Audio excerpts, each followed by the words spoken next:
नमस्कार दोस्तों, आप पढ़ रहे हैं कक्षा 10वीं एनसीईआरटी गणित। आज हम पढ़ेंगे प्रश्नावली 4.1 के अंतर्गत उदाहरण 2 के इन 4 सवालों को तो ध्यान से समझना। तो देखिए, उदाहरण 2 है, जांच कीजिए कि निम्न द्विघात समीकरण है या नहीं। तो हमें 4 सवाल दिए गए हैं। अब इन चारों सवालों में हम जांच करेंगे कि ये द्विघात समीकरण है या नहीं। तो ध्यान देना, द्विघात समीकरण होते क्या हैं। तो द्विघात समीकरण का मानक रूप होता है ax वर्ग प्लस bx प्लस c बराबर 0। यदि कोई समीकरण इस रूप का है तो ही हम कह सकते हैं कि वो द्विघातीय समीकरण है, अन्यथा नहीं। तो देखते हैं, पहला सवाल करते हैं। तो देखिए, पहला सवाल हमने लिया, यहां समीकरण दिया गया है x माइनस 2 का होल स्क्वायर प्लस 1 बराबर है 2x माइनस 3। अब देखिए, इसको हम सॉल्व करेंगे और चेक करेंगे कि ये द्विघात समीकरण है या नहीं। तो कैसे, सबसे पहले तो आपको x माइनस 2 का वर्ग करना पड़ेगा। अब वर्ग कैसे करते हैं, तो वर्ग करने के लिए एक सर्वसमीका होती है a माइनस बी का होल स्क्वायर बराबर a वर्ग माइनस 2ab प्लस b वर्ग के द्वारा यहाँ पे वर्ग करेंगे आप। तो देखिए, यहाँ पे आएगा x वर्ग आएगा, फिर यहाँ पे माइनस के 2ab आएंगे तो 2 आएगा, फिर x आएगा, फिर 2 आएगा, मतलब 2 दूनी 4x आ जाएंगे और यहाँ 2 का वर्ग आएगा 4। तो ध्यान रखना, इस प्रकार से होल स्क्वायर करना है।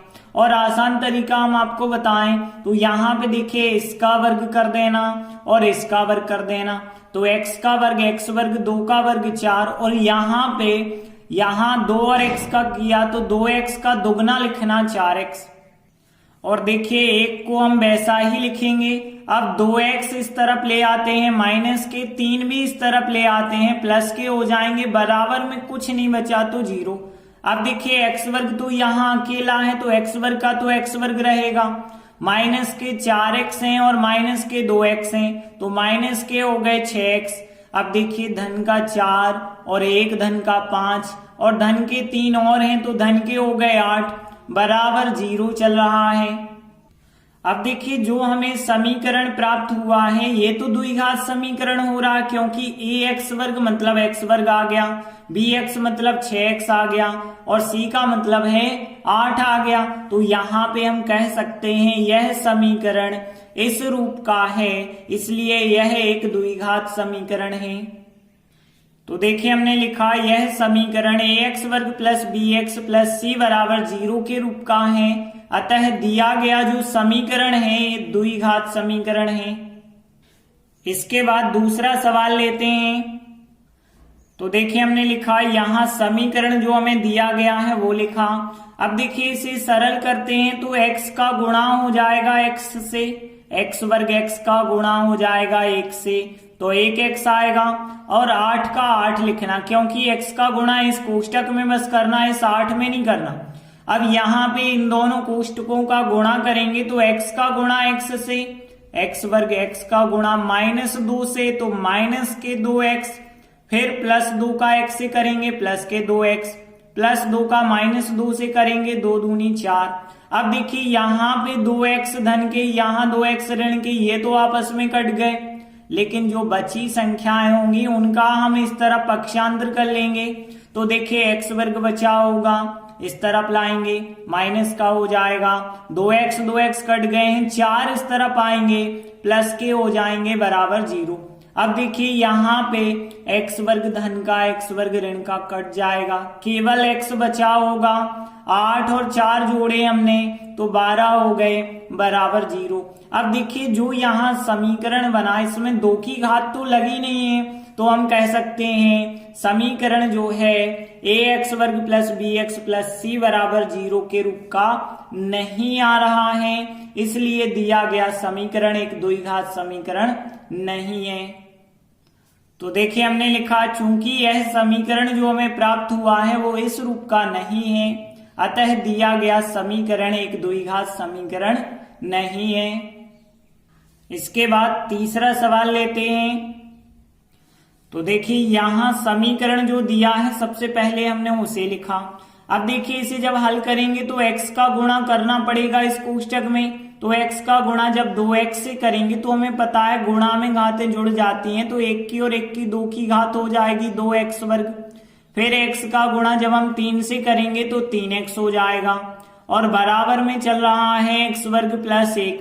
अब देखिए सभी संख्याओं को जब आप एक तरफ करेंगे तो यहाँ पे इनको तो वैसे ही लिखा, x वर्ग इस तरफ लाए माइनस का, 1 इस तरफ लाए माइनस का, बराबर में कुछ नहीं बचेगा मतलब 0।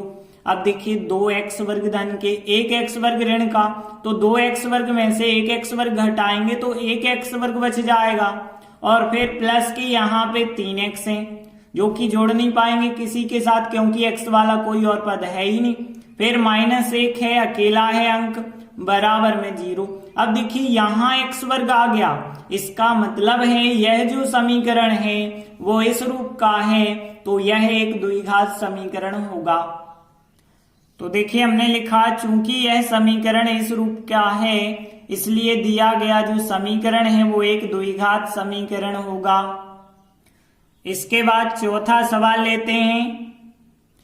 तो देखिए यहाँ समीकरण दिया गया है जो हमने लिखा। अब देखिए जब हम इसे हल करेंगे तो यहाँ x प्लस 2 के ऊपर 3 की घात लगी।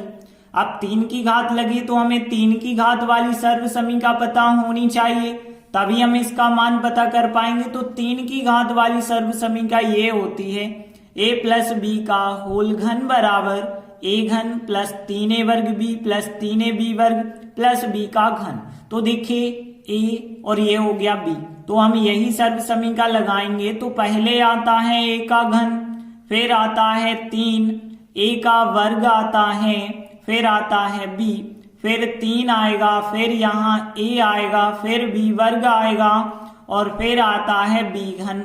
इस प्रकार से हमने a का मान x, b का मान 2 रखा और बराबर में जो संख्या है x घन माइनस 4 इसको हमने वैसा ही लिखा है। अब देखिए यहाँ पे x घन का x घन ही रहेगा और यहाँ पे देखिए फिर प्लस यहाँ 3 x का वर्ग जो है x वर्ग हो जाएगा इंटू 2 रहेगा प्लस 3 x का x रहेगा, 2 का वर्ग 4 हो जाएगा और यहाँ 2 का घन 8 हो जाएगा और यहाँ x घन माइनस 4 हमने वैसा ही लिखा। अब देखिए यहाँ x घन का तो x घन और यहाँ इन तीनों का गुणा 3 दूनी 6x वर्ग हो गए फिर तो, और यहाँ पे 3 4 का गुणा किया 12x हो गए और यहाँ पे 8 का हमने 8 लिखा। अब देखिए इन दोनों संख्याओं का हम इस तरह पक्षांतर कर लेते हैं तो x घन तो माइनस के हो जाएंगे और 4 यहाँ प्लस के, बराबर में कुछ नहीं बचा मतलब 0।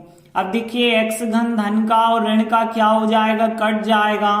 x वर्ग जो है अकेला है 6x वर्ग तो वो तो वैसे ही रहेगा और देखिए फिर 12x, x वाला पद अकेला है उसे भी आप वैसा ही लिखें। 8 और 4 जोड़ेंगे तो 12 हो जाएंगे बराबर 0।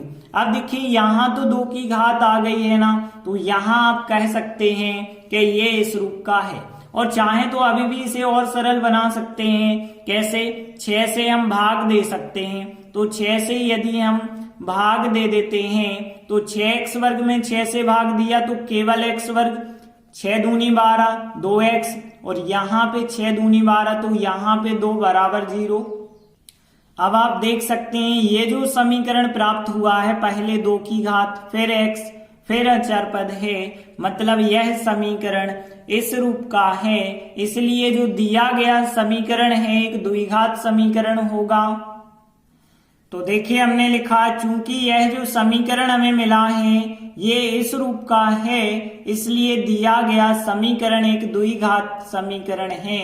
इस प्रकार से उदाहरण 2 के चारों सवाल कंप्लीट हुए। धन्यवाद।